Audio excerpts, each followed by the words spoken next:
Hello all of you, कैसे हैं आप सभी। वेलकम है इस करंट अफेयर के सेशन में। और जो मैंने पहले कमिटमेंट किया था कि जो आपका ये सेशन जो है वो स्टार्ट होगा, तो आपको पूरी तरीके से प्रिपेयर रहना है। और मैं इसलिए करंट अफेयर की सेशन जो है वो आपके बीच में लेके आया हूँ। नमस्कार, मेरा नाम है एलेक्स और स्वागत है आपका इस चैनल पे। तो अभी हम लोग चूँकि पहले स्टार्ट करने जा रहे हैं बिहार स्पेशल। और याद रखिएगा कि ये जो है मैंने केजीएस की मैगज़ीन, ये जो मैंने मैगज़ीन ली है वो केजीएस की मैगज़ीन है। और उससे मैं आप लोगों के करंट अफेयर यहाँ पे कराने जा रहा हूँ, तो ये चीज़ आप लोग याद रखिएगा। और अगर आप लोग की सजेशन हुई तो इन फ्यूचर विजन आईएएस के इम्पोर्टेंट नोट्स जो कि बहुत ही इम्पोर्टेंट होंगे, करंट अफेयर जो बिहार स्पेशल या फिर करंट नेशनल इंटरनेशनल जो भी रिलेटेड न्यूज़ होंगे विजन आईएएस में जो इम्पोर्टेंट है, तो उससे मैं आप लोगों को करा दूंगा। तो जैसा होगा ऐसा आप सजेशन दीजिएगा। आप यहाँ कमेंट में भी सजेशन दे सकते हैं या हमारे टेलीग्राम चैनल पे भी आप ये सजेशन दे सकते हैं। तो बिना लेट किए हम लोग स्टार्ट करते हैं आज का सेशन। और आज के सेशन में हम लोग देखेंगे कि करंट अफेयर किस प्रकार के क्वेश्चंस जो हैं ये अभी हमको फेस करना पड़ेगा। तो सबसे पहले क्वेश्चन, सबसे पहला न्यूज़ है कि बिहार में विशेष आर्थिक क्षेत्र जो है वो बनाया जाएगा। विशेष आर्थिक क्षेत्र का मतलब ये है कि कोई व्यक्ति ए है और कोई व्यक्ति बी है, और किसी मीटिंग पॉइंट पर ये अपना सामान ले आता है और बी भी अपना सामान ले आता है, और जहाँ कॉमन पॉइंट पर ये दोनों मिलते हैं, मानते हैं कि ये कॉमन पॉइंट सी है, तो ये स्थान पे जहाँ ये मिला इसी को हम लोग economic zone, special economic zone बोलते हैं। यहाँ पर ए की नीड बी ने पूरी कर दी और बी की नीड ए ने पूरी कर दी, तो इसलिए हम ये कह सकते हैं कि यहाँ पे ये स्पेशल इकोनॉमिक जोन है। तो ये ए नाम का ट्रेडर और बी नाम का ट्रेडर जब यहाँ अपनी चीज़ों को, अपने प्रोडक्ट्स को इन्वेस्ट करते हैं, और यहाँ से ट्रेडर जो है एक दूसरे के यहाँ अपने सामान को, एक दूसरे के सामान को ले जाते हैं, तो इसी स्थान को स्पेशल इकोनॉमिक जोन बोला जाता है।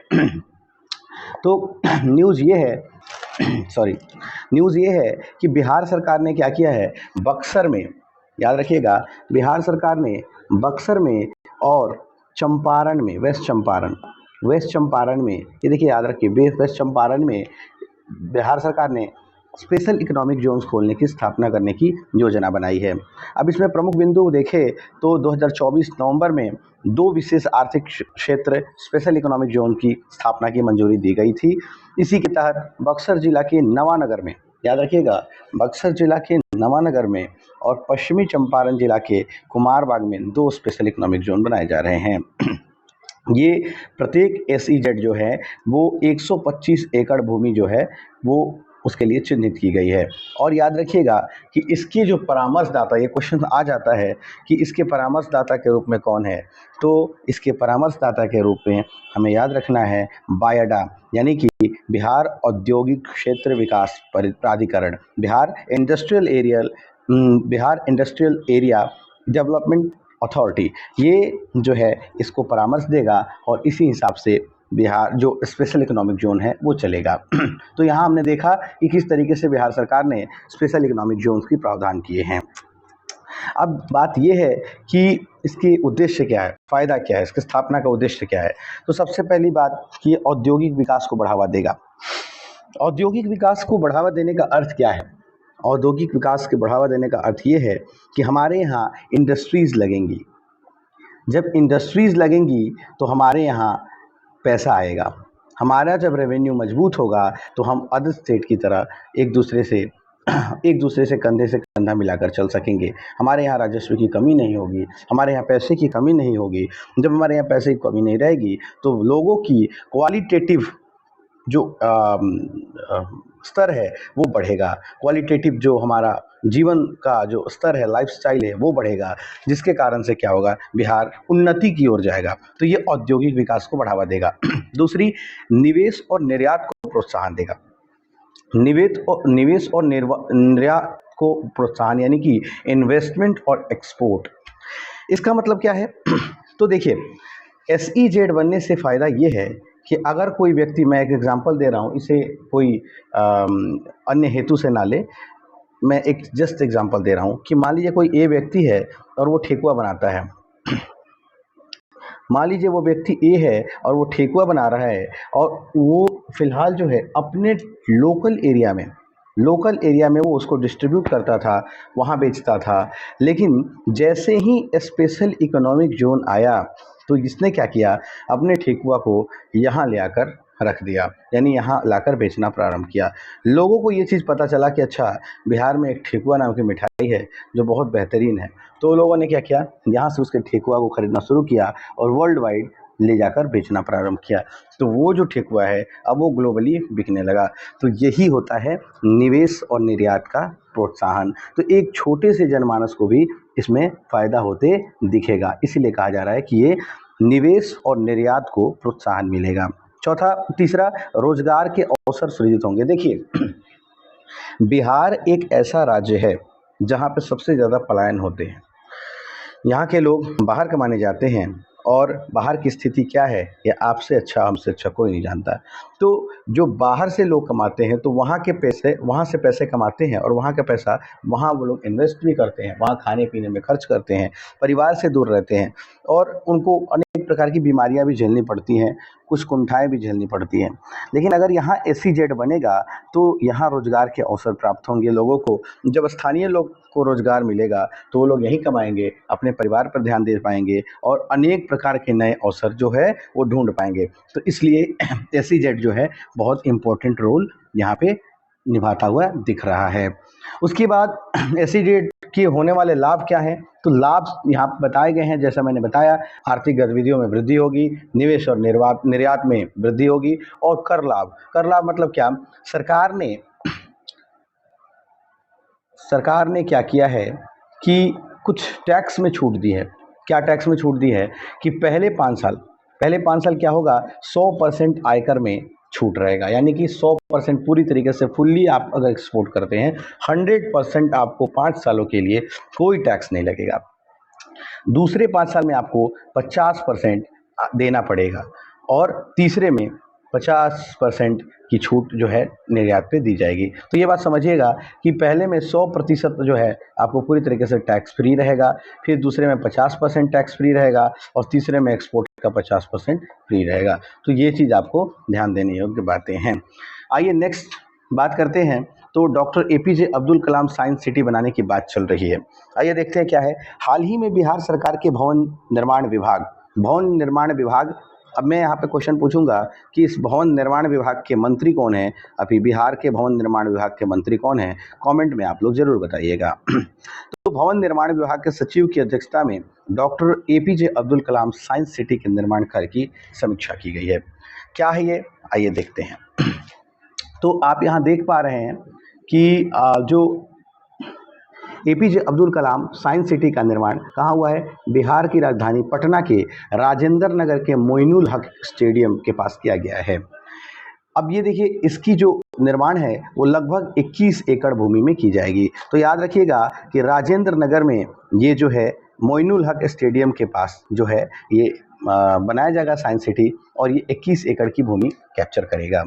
अब यहाँ आगे की बात करें तो इस साइंस सिटी के निर्माण में जो है G+1 संरचना है। G+1 संरचना का मतलब क्या है कि एक तो ग्राउंड रहेगा और इसके ऊपर एक बिल्डिंग रहेगी। तो यहाँ पे G+1 इसी को बोलते हैं। तो स्टेटमेंट बेस में बस ये क्वेश्चन पूछ देता है, तो ये हमें बात पता होना चाहिए।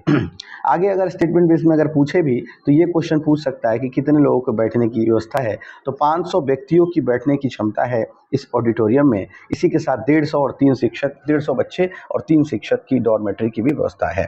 तो इससे क्या होगा, तो इससे देखिए, इससे अनेकों प्रकार के फायदा होगा। इसका उद्देश्य क्या है, आइए उद्देश्य देखते हैं इसका। तो देखिए, इस साइंस सिटी के निर्माण का उद्देश्य क्या है कि इसको जन सामान्य के बीच में लोकप्रिय बनाना। जन सामान्य के बीच में मतलब क्या कि लोगों के बीच में कनेक्टिविटी हो, लोग विज्ञान को जान पाए, लोग किसी भी तरीके से हवाबाजी ना करें, विज्ञान के आधार पर किसी भी तथ्य को रखें।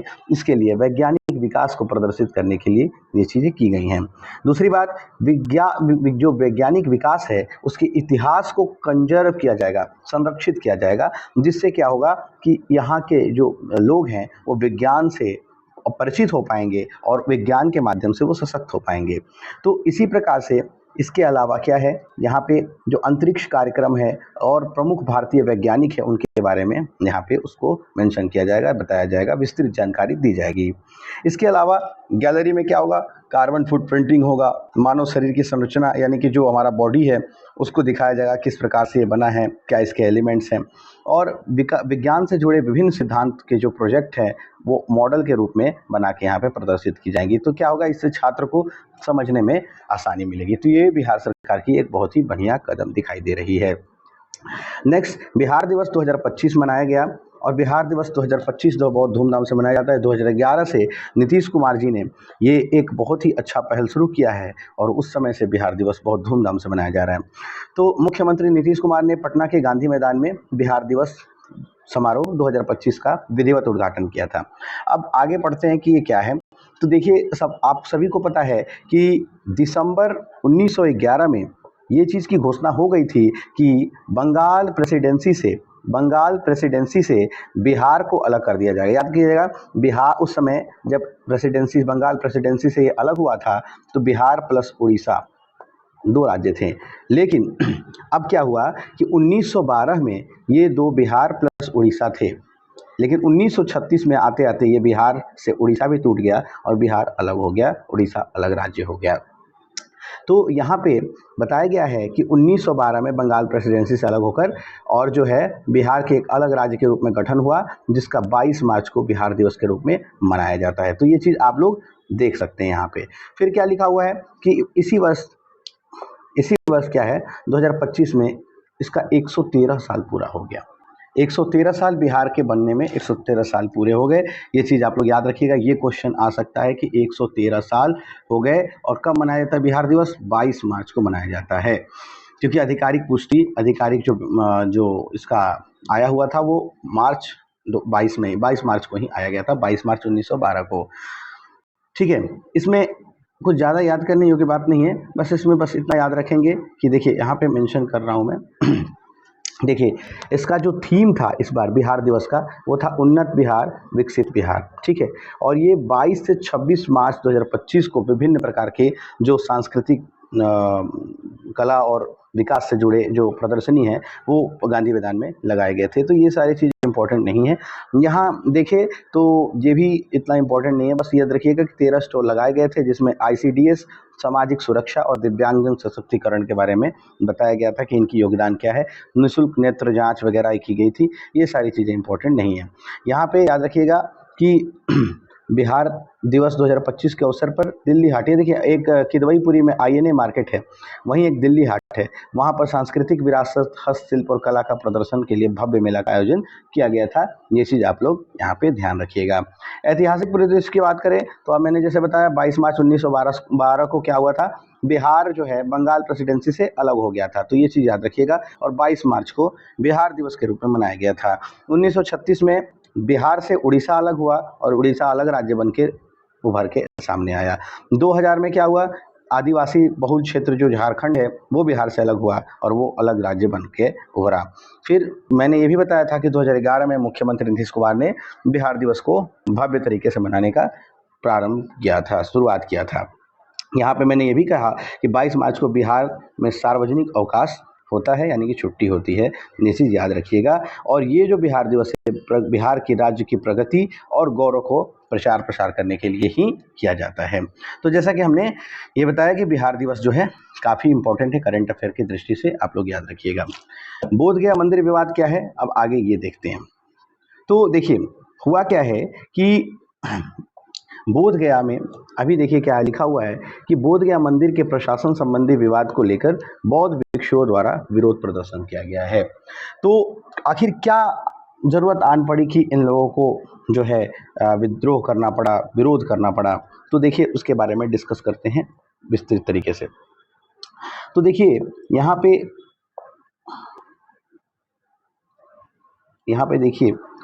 है बिहार के बोधगया में स्थित महाबोधि मंदिर बौद्ध धर्म के सबसे पवित्र स्थल में। अब जब पता है हमको कि बोधगया जो है वो बौद्ध धर्म के लिए सबसे इम्पोर्टेंट और क्रूशियल प्लेस है। यहीं से बौद्ध भिक्षु आते हैं और अपने ध्यान, तप, तपस्या और आराधना करते हैं। इसी स्थान पर गौतम बुद्ध को ज्ञान की प्राप्ति हुई थी। तो ये चीज़ आपको पता होना चाहिए कि महात्मा बुद्ध को ज्ञान की प्राप्ति बोध गया में हुई थी, बोधि वृक्ष के नीचे हुई थी। ठीक है, ये चीज़ आप लोग माइंड में अपने रखिएगा। अब हुआ क्या है, विवाद का जड़ क्या है, विवाद समझते हैं। तो इस मंदिर के प्रशासन जो है उससे संबंधित विवाद को लेकर यहाँ के बौद्ध भिक्षुओं द्वारा अखिल भारतीय बौद्धिक मंच, ऑल इंडिया बुद्धिस्ट फोरम के बैनर तले विरोध प्रदर्शन किया जा रहा है। तो इसमें प्रशासन संबंधी विवाद क्या है, सबसे बड़ी बात यह है कि प्रशासन संबंधित विवाद के कारण बौद्ध भिक्षुओं ने क्या किया, बौद्ध चूंकि बहुत शांत रहते हैं, बुद्धम शरणम गच्छामि, संघम शरणम गच्छामि, उनका ये था, शांति का प्रतीक उनका ये उद्देश्य होता है। तो वो लोग विवाद और विद्रोह ये सब चीज़ों से दूर रहते हैं। लेकिन आखिर क्या परिस्थिति हो गई कि इनको विद्रोह करना पड़ा। तो प्रशासन संबंधित विवाद जो है ये एक बहुत बड़ा भूमिका निकल कर सामने आ रहा है। तो अब यहाँ पे देखते हैं, तो ये बौद्ध भिक्षु जो है मंदिर के मौजूदा प्रबंधन प्रणाली में बदलाव की मांग कर रहे हैं। ये क्या है, तो देखिए इस विरोध प्रदर्शन के पीछे मुख्य मांग क्या है, बोध गया मंदिर अधिनियम, बोध गया टेम्पल एक्ट 1949 को रद्द करने के लिए।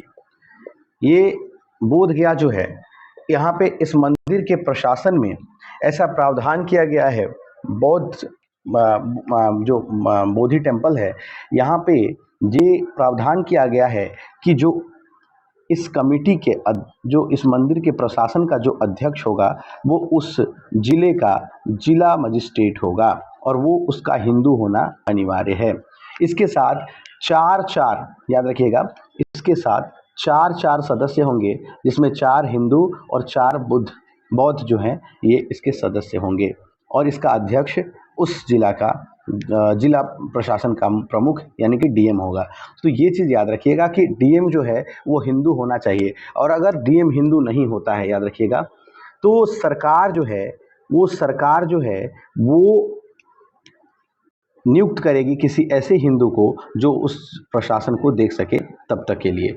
ठीक है, तो यही जो है इसी मंदिर प्रशासन की ये जो मांग है इसको रद्द करने के लिए, कौन सा, तो बोध गया मंदिर अधिनियम 1949 को रद्द करने की मांग यहाँ पे की गई है। तो मैंने यहाँ बहुत आसानी तरीके से समझा दिया, ये आप लोग पढ़ लीजिएगा कि मजिस्ट्रेट जो है, जिला मजिस्ट्रेट जो है हिंदू धर्मावलंबी होना चाहिए और पदेन अध्यक्ष होता है इस समिति का वो। ठीक है, इसके साथ मजिस्ट्रेट गैर हिंदू धर्मावलंबी हो तो उस अवधि के लिए हिंदू को राज्य सरकार द्वारा समिति का अध्यक्ष नामित किया जाता है। यानी कि अगर मान लो कि उस जिला मजिस्ट्रेट में अगर वो गैर हिंदू हो, ठीक है, तो उसको वहाँ का पदेन अध्यक्ष नहीं बनाया जाएगा। सरकार ये निर्धारित करेगी कि उस वहाँ पे कोई हिंदू चेहरा उस मंदिर प्रशासन को प्रशासित कर सके। तो ये चीज़ें यहाँ पे देखने को मिल रही हैं। इसी कारण से बौद्ध जो लोग हैं इस प्रकार के विरोध कर रहे हैं। तो यहाँ हम लोग ये चीज़ देख रहे हैं। अब यहाँ बौद्ध जो मंदिर है वो बहुत ही इम्पोर्टेंट और क्रूशियल योगदान निभाता है। तो देखिए बिहार के 2 जगह ऐसे हैं जिसको वर्ल्ड हेरिटेज साइट के रूप में यहाँ पे मान्यता प्राप्त कराई गई है। तो पहला है महाबोधि मंदिर, और महाबोधि मंदिर को 2002 में क्या किया गया था, इसको वर्ल्ड हेरिटेज साइट में जोड़ा गया था। ये पहला ऐसा साइट था। फिर 2016 में विश्व धरोहर स्थल में यानी वर्ल्ड हेरिटेज साइट में नालंदा महाविहार को, यानी 2 याद रखिएगा, एक तो महाबोधि मंदिर, एक तो बोधि टेम्पल हो गया और दूसरा हो गया नालंदा महाविहार। तो ये याद रखिएगा कि 2016 में, इसको 2002 में और इसको 2016 में, ये चीज़ें आपको ध्यान देने लायक हैं। तो चलिए आगे बढ़ते हैं और समझते हैं नेक्स्ट करंट अफेयर के बारे में। तो अभी ये देखिए डिजिटेक अवार्ड जो है यहाँ पे मेंशन किया गया है, डिजिटेक अवार्ड 2025। तो देखिए बिहार जो है उसको जो है इस बार स्मार्ट प्रीपेड मीटर के सफल क्रियान्वयन के लिए स्वर्ण पदक मिला है। स्मार्ट मीटर प्रीपेड आपको यह पता है, सारे लोगों के घर में जो भी जहाँ होगा बिहार में पता ही होगा उसको कि अभी कुछ दिनों से हर घर में क्या होता था, स्मार्ट प्रीपेड मीटर लग रहा है। इसका मतलब ये है कि अगर आपको बिजली इस्तेमाल करनी है तो आप प्रीपेड की तरह रिचार्ज कीजिए। अगर आप 100 रुपये रिचार्ज करते हैं तो 100 रुपये की ही बिजली आपको मिलेगी। जैसे ही आप 100 रुपया यूज़ कर लेते हैं आपकी बिजली कट जाएगी। अगर वो बिजली वर्किंग डेज़ में, अगर आपके जो बिल है वर्किंग डेज़ में जो है वो, अगर आपका बिल वर्किंग डेज़ में अगर ख़त्म हो जाता है तो वर्किंग डेज़ में ही आपकी बिजली काट ली जाएगी। अगर वर्किंग डेज़ में आपकी जो बिल है वो नहीं ख़त्म होती है, अगर संडे को ख़त्म हो जाती है या फिर सैटरडे को या फिर रात को ख़त्म हो जाती है, तो याद रखिएगा कि अगर वर्किंग डेज़ अगर अगले मॉर्निंग में है तो आपकी लाइन कट जाएगी। या फिर अगर आपको अगर वो संडे को अगर ये बिजली बिल अगर ये होता है तो उस दिन आपको जो है संडे को आपको रिलीफ दिया जाएगा और मंडे को जो ऑफिशियल टाइमिंग है उसके समय के साथ ही आपकी बिजली काट ली जाएगी। तो हाल ही में नई दिल्ली में आयोजित गवर्नमेंट डिजिटेक अवार्ड समारोह में बिहार को स्मार्ट प्रीपेड मीटर के संबंध सफल क्रियान्वयन के लिए स्वर्ण पदक दिया गया है। याद रखिएगा, स्वर्ण पदक, गोल्ड मेडल मिला है इसको, ठीक है। और इस किसको मिला है? BSPHCL यानी Bihar state power holding company limited, ये जो है स्मार्ट प्रीपेड मीटर लगाता है। और इसी को क्या Bihar proud torch bearer of universal smart prepaid meter for the nation पहल को digital transformation leader in public sector श्रेणी में सर्वश्रेष्ठ घोषित किया जाता है। तो ये सब याद करने की आवश्यकता नहीं है, बस आप याद रखिएगा कि उसको स्वर्ण पदक मिला है। आगे बात करें तो यहाँ पे मेंशन किया गया है कि स्मार्ट प्रीपेड मीटरिंग के एक उन्नत ऊर्जा प्रबंध प्रणाली है। इसका मतलब ये है कि इसका प्रयोग क्यों किया जाता है? ये बिजली की चोरी को रोकता है, बिजली की चोरी को रोकता है और जितना आप उपयोग कीजिएगा उसी के हिसाब से बिजली को बर्बाद नहीं होने देगा और ये बिजली को उसी हिसाब से आपको मुहैया कराएगा। तो यही चीज़ है स्मार्ट प्रीपेड के बारे में, ठीक है। अब ये देखिए, गवर्नमेंट डिजिटेक अवार्ड जो है, ये पुरस्कार जो है अग्रदूतों को, उन अग्रदूतों को प्रदान किया जाता है जिन्होंने डिजिटलाइज क्षेत्र में डिजिटल बदलाव लाने के लिए कुछ काम किया हो, तो उसको ये गवर्नमेंट डिजिटेक अवार्ड दिया जाता है। ये चीज़ आप लोग यहाँ पे देख सकते हैं। बाकी देखिए, अब हम आते हैं जीविका समूह का सरकारी समिति के रूप में निबंधन। ये भी चीज़ हमको देखने की आवश्यकता है, हम लोग देखते हैं। तो जीविका समूह जो है सेल्फ हेल्प ग्रुप के साथ, ये देखो सेल्फ हेल्प ग्रुप है ना, देखो सेल्फ हेल्प ग्रुप जो होता है, सेल्फ हेल्प ग्रुप, ये जो है, ये लोग जो हैं, ये पूरी तरीके से सरकार इनके दायित्व को पूरित करती है, पैसा जो है सरकार देती है। तो जीविका दीदी जो है इसको सेल्फ हेल्प ग्रुप के साथ जोड़ा गया है। देखिए क्या है, इसको विस्तृत तरीके से पढ़ते हैं। तो देखिए, बिहार की जीविका दीदियों को सरकार की सहकारी योजना का लाभ मिलेगा। क्या है सहकारी योजना, कोऑपरेटिव योजना क्या है? देखिए आप देखते हैं, बिहार में अभी देखिए करीब 1.35 करोड़ महिलाएं जो हैं वो जीविका समूह में, याद रखिएगा 1.35 करोड़ महिला जो हैं वो जीविका समूह में है और लगभग 10,60,000 ये इतनी महिलाएं जो हैं वो स्वयं सहायता समूह यानी कि सेल्फ हेल्प ग्रुप के साथ जुड़ी हुई हैं। तो बिहार सरकार ने इन जीविका समूहों के आर्थिक सशक्तिकरण के लिए, इनको पैसा देने के लिए, इनको मजबूत बनाने के लिए कदम उठाया है और इन समूहों का निबंधन सरकारी समिति अधिनियम 1935 के तहत किया है। सबसे पहले ये बात जान लेंगे कि ये जो सहकारी समिति अधिनियम 1935 है, इसमें सरकार जो है डायरेक्ट जो है इनको पैसा प्रदान करेगी। तो ये चीज़ आपको देखने को यहाँ मिलेगा। तो अब देखिए इसमें क्या है कि सहकारी निबंधन क्या किया, सहकारी समिति अधिनियम 1935 के तहत इसका जो है प्रावधान किया गया है। इसके पहले निबंधन 1996 के अधिनियम के तहत होता था, जिससे सरकार इन समूहों में वित्तीय भागीदारी नहीं कर सकती थी, यानी सरकार जो है वो पैसा यहाँ पे नहीं दे सकती थी, सरकार वित्तीय भागीदारी नहीं कर सकती थी। अब नए बदलाव में क्या होगा, सरकार जीविका समूहों में निवेश कर सकेगी और उन्हें आर्थिक लाभ भी मिलेगा। जाहिर सी बात है, जहां सरकार रहेगी तो वो लाभ की ही बात सोचेगी। बिहार सरकार का उद्देश्य जीविका समूह को सरकारी योजनाओं से जोड़ना है ताकि वे आर्थिक रूप से सशक्त बन सकें। तो जाहिर सी बात है, अगर जो जीविका समूह है आर्थिक रूप से सशक्त होगी तो उनका दायरा और बढ़ेगा, तो लोगों को और साधारण जनमानस को इस चीज़ का लाभ मिलेगा। तो इसी उद्देश्य से सहकारी समिति अधिनियम 1935 में संशोधन किया गया है। तो ये चीज़ आप देख लीजिएगा। त्रिस्तरीय ढांचा इसका बनाया गया है। पहला एक पंचायत, देखिए क्या है, जीविका समूह के लिए त्रिस्तरीय ढांचा बनाया जाएगा। पहला एक पंचायत सर्वसमिति, दूसरा प्रखंड यानी कि जो डिवीज़न है, ठीक है, ब्लॉक है। पहला एक पंचायत, दूसरा है ब्लॉक और तीसरा है स्टेट लेवल पे जो है एपेक्स बॉडी जो होगा वो स्टेट लेवल पे होगा। यानी ये दोनों जो है इस पे निर्भर होंगे, यानी जो पंचायत और ब्लॉक है वो स्टेट पर निर्भर रहेंगे। तो ये चीज़ें आपको यहाँ पे देखने को मिलेंगी। अब आते हैं खेल पर। तो ये है पुरुष एशिया कप हॉकी 2025। आइए इसके बारे में पढ़ते हैं। तो बिहार के ऐतिहासिक शहर राजगीर में, कहाँ हुआ, राजगीर में 29 अगस्त से 7 सितंबर 2025 तक 12वें पुरुष एशिया कप हॉकी टूर्नामेंट का आयोजन किया गया। कितना, 12th Asia cup hockey tournament, पुरुष जो है 12वें पुरुष एशिया कप हॉकी टूर्नामेंट का आयोजन यहाँ पे किया जा रहा है 29 अगस्त से 7 सितंबर 2025। और ये कहाँ किया गया, राजगीर में किया गया। ध्यान देने योग्य बात है। यहाँ देखते हैं तो प्रमुख बिंदु में ये बताया गया है कि हाल ही में हॉकी इंडिया एंड बिहार राज्य खेल प्राधिकरण, यानी कि जो ये दो अथॉरिटीज़ हैं, हॉकी इंडिया और बिहार राज्य खेल प्राधिकरण के बीच एक औपचारिक समझौता हुआ है, मेमोरेंडम ऑफ अंडरस्टैंडिंग हुआ है, इस पर हस्ताक्षर हुआ है।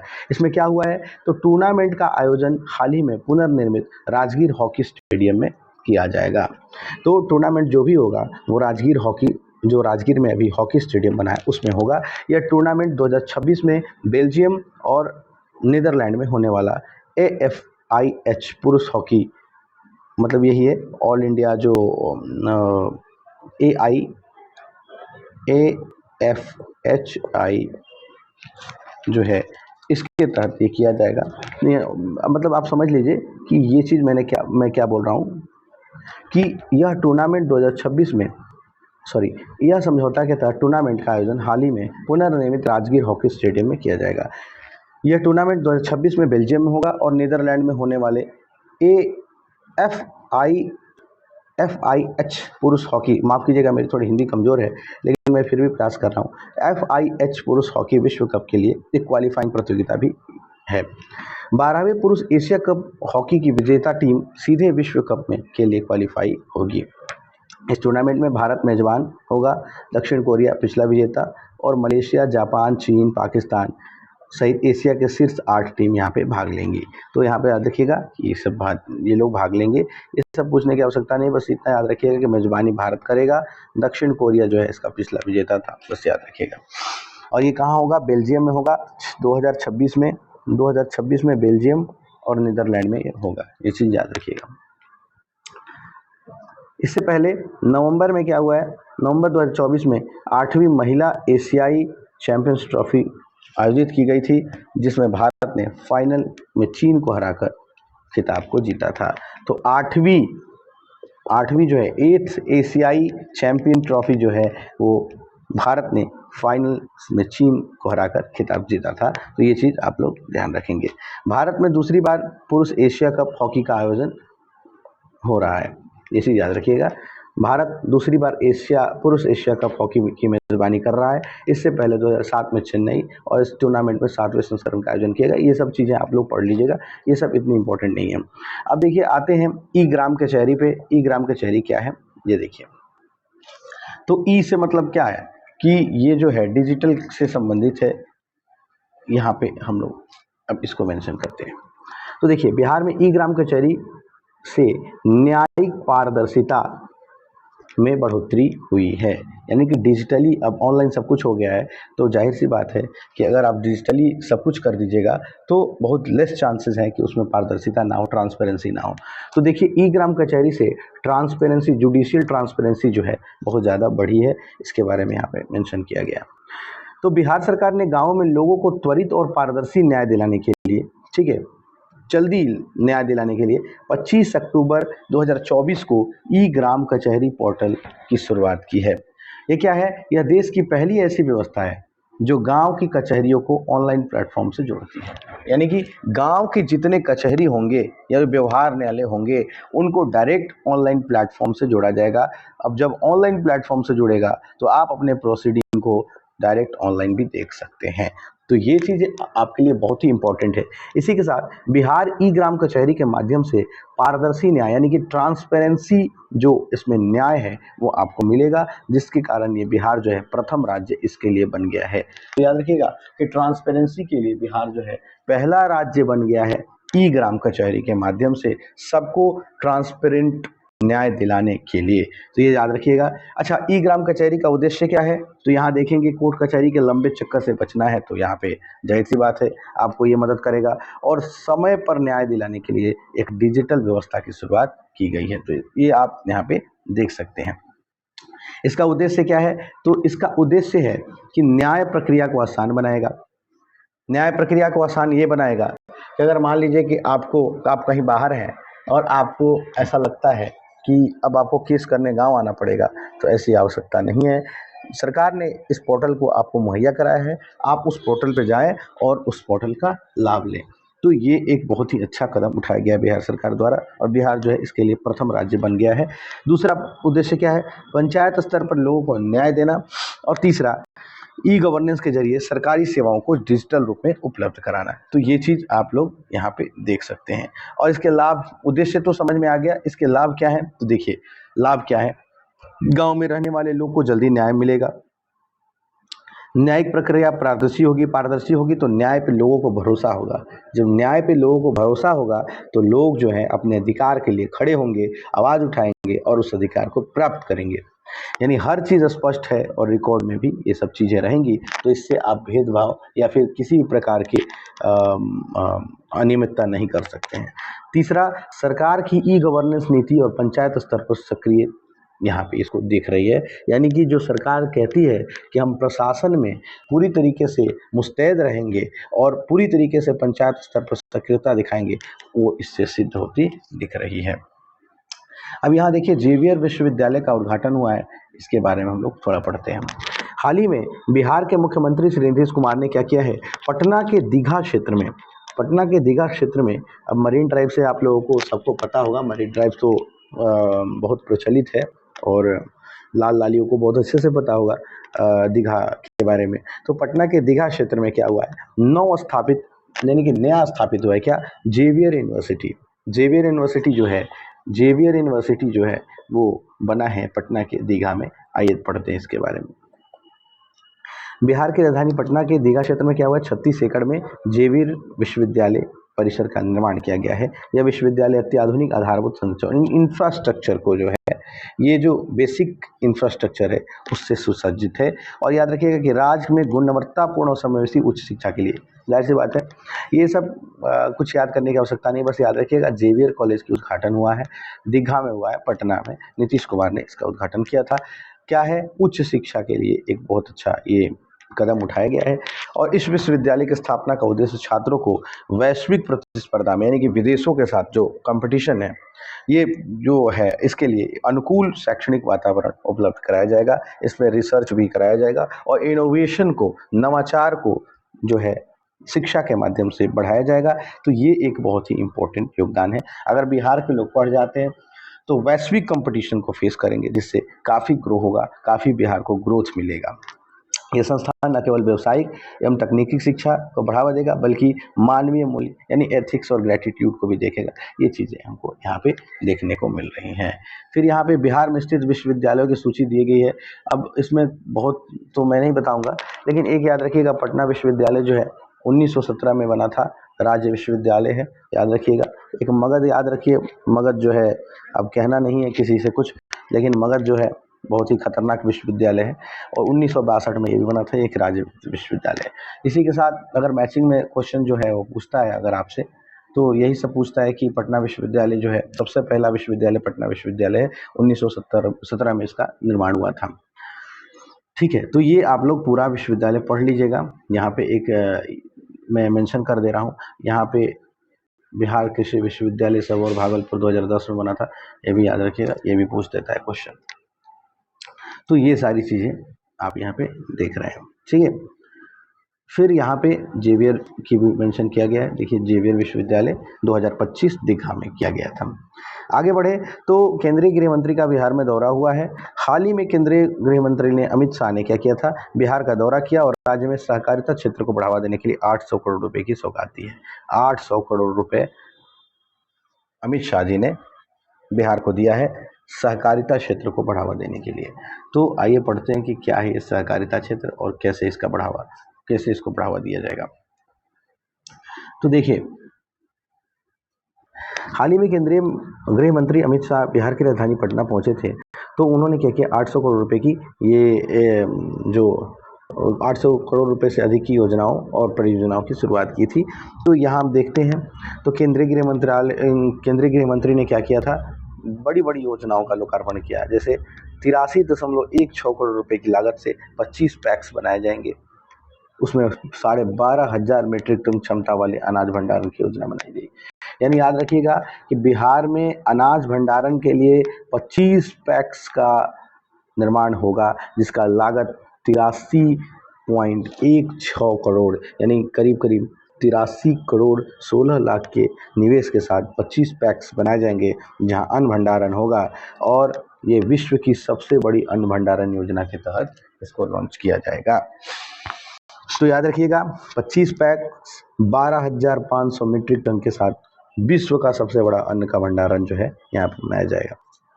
इसी के साथ 133 नया पुलिस भवन बनाया जाएगा, जिसकी लागत 181.14 करोड़ रुपए होगी। 109.16 करोड़ रुपए की लागत से सड़क परिवहन और राजमार्ग मंत्रालय की 3 परियोजनाओं को शिलान्यास किया गया है। इसी के साथ 46 लाख देखिए यहाँ पे 3 राज्य मार्ग बनाए जाएंगे। 3 परियोजनाओं का शिलान्यास किया गया। सड़क परिवहन राजमार्ग मंत्रालय की 3 परियोजनाओं का किया गया 109 करोड़ रुपए के आसपास में। 46 लाख रुपए की लागत से बने मखाना प्रोसेसिंग और विपणन केंद्र जो है, इसके मखाना के लिए भी 46 करोड़ रुपए का प्रावधान किया गया है। तो ये याद रखिएगा मोटा मोटी। और 2.27 करोड़ रुपए की लागत से बने 11 गोदामों के उद्घाटन, ये सब याद करने की आवश्यकता नहीं। 421.41 करोड़ रुपए की लागत से 5 नई पेयजल आपूर्ति योजनाओं की लोकार्पण अमृत 1 योजना के तहत की गई है। ये इंपॉर्टेंट है, इसको आप लोग देख लीजिएगा। 421.41 करोड़ रुपए से 5 नए पेयजल आपूर्ति योजना का लोकार्पण किया जाएगा। इन सभी परियोजनाओं का उद्देश्य राज्य में बुनियादी ढांचा और सहकारिता क्षेत्र को मजबूत करने के लिए किया जाएगा। तो ये चीज आप लोग समझ लीजिए। फिर है कोसी मेची अंतरराज्यीय लिंक परियोजना। तो देखिए क्या है, भारत सरकार द्वारा बिहार की कोसी मेची अंतरराज्यीय लिंक परियोजना को प्रधानमंत्री कृषि सिंचाई योजना त्वरित सिंचाई लाभ कार्यक्रम के अंतर्गत शामिल किए जाने की मंजूरी दी है। ठीक है, तो यहाँ क्या है, इसको हम लोग देखते हैं। तो बिहार मंत्रिमंडल की आर्थिक मामलों की समिति ने बिहार की कोसी मेची अंतर राज्य लिंक परियोजना को प्रधानमंत्री कृषि सिंचाई योजना त्वरित सिंचाई लाभ कार्यक्रम के तहत मंजूरी दी है।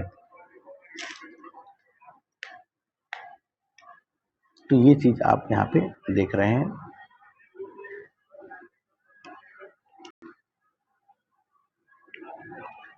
इस परियोजना में राज्य में सिंचाई की समस्या को हल किया जाएगा। देखिए मुख्यतः जो है बिहार में सिंचाई को सशक्त करने के लिए ये कोसी मेची लिंक जो है, ये परियोजना जो है ये लॉन्च की गई है, और ताकि बिहार में सिंचाई जो है वो पूरी तरीके से बाढ़ का पानी को अवसर में बदलकर सिंचाई में तब्दील किया जाए। तो इसी के लिए ये परियोजना स्टार्ट की गई है। इस परियोजना का मुख्य उद्देश्य कोसी नदी के अधिशेष जल को, यानी सरप्लस जो वाटर है, जो ज़्यादा है, उस जल को मेची नदी तक ले जाना है। देखिए कोसी है और इस कोसी में जब ज़्यादा पानी हो गया तो इस कोसी के जल को मेची नदी में मिलाया जाएगा। मेची नदी नेपाल में है, तो इसमें क्या होगा, मेची नदी तक ले जाया जाएगा ताकि बिहार के उत्तर पूर्व इलाकों में सिंचाई की सुविधा बढ़ाई जा सके। तो देखिए ये जैसे बिहार है, तो उत्तर पूर्व में देखिए जैसे ये बिहार है, जैसे ये बिहार है, तो ये हमारा नॉर्थ है और ये ईस्ट है। तो इन क्षेत्रों में सिंचाई को बेहतरीन करने के लिए ये सुविधा बनाई जा रही है, ये चीज़ आप लोग देखेंगे। इसके लिए लिंक नहर का निर्माण किया जाएगा, जो मौजूदा पूर्वी कोसी मुख्य नहर को 117.50 किलोमीटर तक जो बढ़ाकर मेची नदी से जोड़ेगा। तो याद रखिएगा कि इस कोसी नदी को कनेक्ट करने के लिए 117.50 किलोमीटर तक इसको बढ़ाया जाएगा, ताकि इसको मेची नदी से मिलाया जा सके। और याद रखिएगा कि अभी जो इसकी लंबाई है, जो अभी फ़िलहाल पूर्वी कोसी मुख्य नहर जो है उसकी लंबाई अभी 41.30 किलोमीटर है। तो 41 किलोमीटर से बढ़ाकर 117 किलोमीटर के आसपास, 117.5 किलोमीटर के आसपास इसको बढ़ाया जाएगा, ताकि मेची नदी से मिलाया जा सके। इस परियोजना में कुल लागत कितना होगा, तो 6,282.32 यानी कि 6,282.32 करोड़ रुपए पूरी लागत आएगी, जो केंद्रीय सहायता 3,652.56 करोड़ रुपए है। तो यहाँ पे सेंट्रल जो है वो 3652.56 करोड़ रुपए की मदद करेगा, बाकी राज्य इसका वहन करेगा। परियोजना को पूरा किए जाने की समय सीमा जो है मार्च 2029 तक है, यानी मार्च 2029 तक कोसी मेची लिंक जो है, इसमें कोसी की पानी को मेची नदी तक जोड़ा जाएगा। ये पूरी तरीके से यहाँ पे इस सरकार की एक नई कदम है।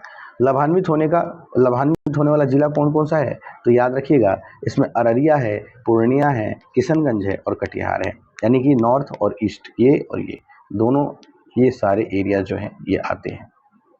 ठीक है, तो याद रखिएगा ये किशनगंज है, पूर्णिया, अररिया, ये सारा है। तो ये चीज़ याद रखिएगा, यहाँ पे आपको मेंशन किया जाएगा। बाकी इसके ऐतिहासिक परिदृश्य में क्या दिया गया है, तो प्रधानमंत्री कृषि सिंचाई योजना, इसमें क्या है, प्रधानमंत्री कृषि सिंचाई योजना जो है, इसकी शुरुआत जो है 2015-16 में की गई थी। और इस योजना का मुख्य उद्देश्य पता है क्या था, किसानों को सिंचाई की बेहतर सुविधा देना, ताकि किसान जो है ज़्यादा से ज़्यादा फसल पैदावार उत्पन्न कर सके। इसके तहत खेतों तक पानी पहुंचाया जाएगा, सिंचाई के दायरे को बढ़ाया जाएगा और जल उपयोग की दक्षता को सुधारने पर जोर दिया जाएगा। तो अभी फ़िलहाल मैं इस करंट अफेयर को यहीं रोक रहा हूँ, क्योंकि ये वीडियो ज़्यादा लंबा होगा तो आप लोग देख नहीं पाएंगे, और मुझे पता है कि ज़्यादा लंबा वीडियो लोगों को देखने पसंद नहीं होता है। इसलिए फ़िलहाल के लिए मैं इस करंट अफेयर को अभी यहीं रोकता हूँ। इसके बाद पार्ट 2 में मैं फिर से ये महारथी अवार्ड से स्टार्ट करूँगा और आगे फिर इसके लिए करंट अफेयर में बढ़ेंगे। तब तक के लिए आप सभी बने रहें, और किस प्रकार का सजेशन चाहिए, किस प्रकार से मैं आपकी हेल्प कर सकता हूँ, क्या इसमें सुधार हो सकता है, इसके लिए फीडबैक जरूर दीजिएगा। आपके लिए कमेंट सेक्शन खुला है, और टेलीग्राम चैनल में भी आपके लिए कमेंट सेक्शन खुला है, आप वहां जाकर इस चीज़ को मेंशन कर सकते हैं। ठीक है, तब तक के लिए धन्यवाद।